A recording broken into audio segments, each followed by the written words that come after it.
We've got a verdict. Ari Melber. We are looking at count 1, guilty. Count 2, guilty. Count 3, guilty. Count 4, guilty. Count 5, guilty. Those are the first 5 counts coming out of this jury, finding Donald J. Trump guilty on the first 5 felony counts. Reading the rest as we are getting it from our court reporters. Starting with count 6. Count 6, guilty.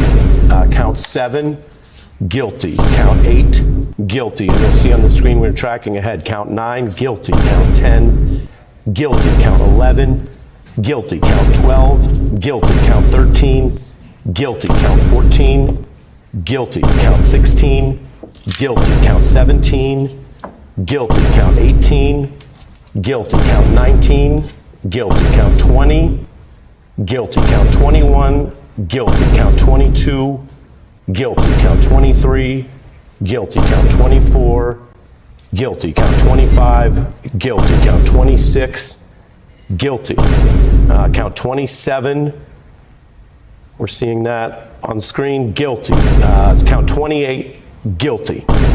Those are the first 28 felony counts here as read by the jury. Count 29, guilty. Count 30, guilty. Count 31, guilty. Count 32, guilty.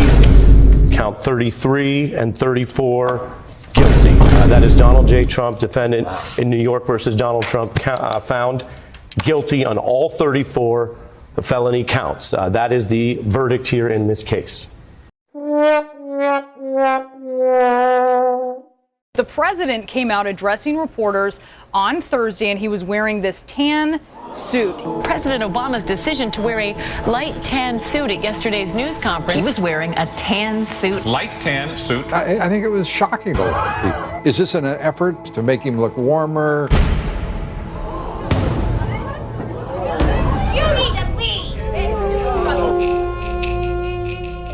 No way I don't think any of us can excuse what the president did yesterday. I mean, and then for him to walk out, I'm not trying to be trivial here, but in a light suit, light tan suit. Also known as Tangate.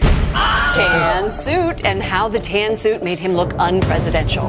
Whoever talked him into going into a tan suit, they're so desperate because of these low poll numbers, they're willing to do anything.